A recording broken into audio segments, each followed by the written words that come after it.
Good morning, everybody. Just wanted to come back to you with another video on my caladiums. I'm actually gonna do I'm gonna talk about two today because they are just kind of similar, and I feel like maybe if I keep on doing them one at a time, I'm gonna run out of things to say, and the videos are just gonna be so short. But today we're gonna go ahead and talk about the Kathleen and the Florida Sweetheart varieties. They are both pink caladiums. The Kathleen is what they call a pink fancy caladium, and then the Florida Sweetheart is what they refer to as a pink lance, which I think is supposed to be like a little bit more frilly and things like that in comparison to the fancy. So the Kathleen is nice because it is a more medium sized variety. It'll get about like 1.5 feet tall. As you can see, it is a little bit taller compared to the Florida Sweetheart. It is more of like a light pink, salmon kind of colored with like an olive green border, they say, like on the description, and I would say that's actually pretty accurate. It's nice when like the pictures on the website and then the color descriptions come out pretty accurate and true to color. Something that is interesting, I will note, as I told y'all before, I've been trying to grow the caladiums in different just environments to see how they do, whether it's like part shade or in the greenhouse or in a container and just a nursery pot, etc. So you can see that I actually do have one of the Kathleens flowering. This is actually technically like the flower, I think it's called like a spadix or something like that. But it's like the inflorescence where like this is actually a bunch of like little white flowers in there. It's not like the biggest pollinator attractor, but it is like not the most common thing to see. So it's nice that this one here that was growing outdoors is already flowering, and you can see this one is a little bit more compact and not like as tall compared to a couple here that I have in comparison that were growing in the greenhouse that are just like a little bit taller and more reaching towards the light, just because my greenhouse does have a built-in shade to it, I guess. If I don't know how to describe it. I'll have to do like a greenhouse tour one of these days, but my greenhouse isn't like complete glass. It's like a material that has like a little bit of built-in shade to it, which can be nice. But anyways, that's for another day. So as for this one that was growing outside and actually on some mulch, you can see the root difference, and I'm like leaking moisture everywhere because they were outside. I just haven't gotten watered, but thank goodness I have this desk that will tolerate it.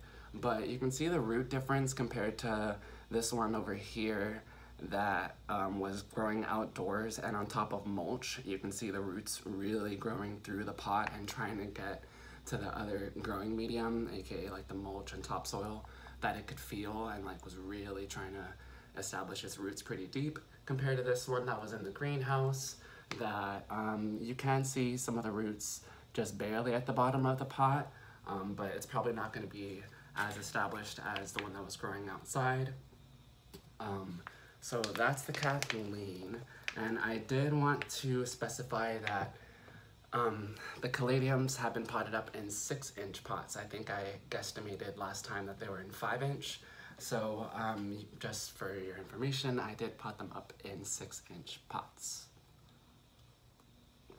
So moving on to the Florida Sweetheart. This one is a little bit shorter of a variety. It's gonna be like 1 to 1.5 feet tall. And you can see these two that were growing outside, they have the same thing. They have like roots kind of growing through the pot, nice and healthy, because they were growing outdoors on top of mulch as well. And one of them is flowering. So this one, they describe it, gosh, that's so pretty, as more of like a deep rose color with like frilly edging and stuff like that. And this one does have like a small little flower that hasn't like completely opened up yet, or like a spadix or whatever it's called, that hasn't completely opened up yet.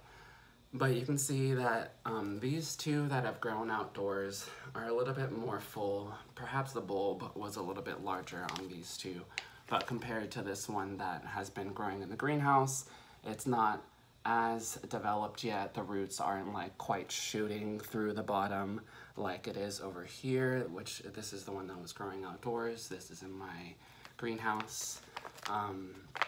So just kind of to show you like visually the differences that caladiums can have in different sun situations, heat situations, even maybe watering situations. I would say the ones outdoors do have a sprinkler system, so they do probably get a little bit more consistent watering plus the rain and stuff, whereas the ones in the greenhouse are more at my mercy. So I just thought it was cool to show you the height and root difference from the different environments. I also did want to mention that I'm getting back onto caladiums and bulbs and like, I don't know, tuberous, bulbous plants, whatever, because I just think they're easier to gift to people and have as like more beginner introductory plants and to like learn the plant basics from than maybe a more like perennial kind of plant that is a little bit harder to read and to know how to have like routine care.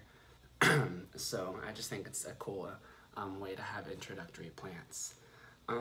That's really about it. The only other cool fact is that the Florida Sweetheart was actually developed by the University of Florida, so I just thought that was a cool tidbit that I had learned while I was doing some research on it. And then across the board, I have just been using a regular potting mix that I got at any big box store. I do want to start using a more local potting mix that they sell at some of the nurseries here. It just is like twice the price, and it is a little bit further out, so I haven't really gotten some yet. But yeah, I just wanted to thank y'all for tuning in. It was nice to make another video for this week, so I hope I'll see y'all in the next one. Bye, have a good day.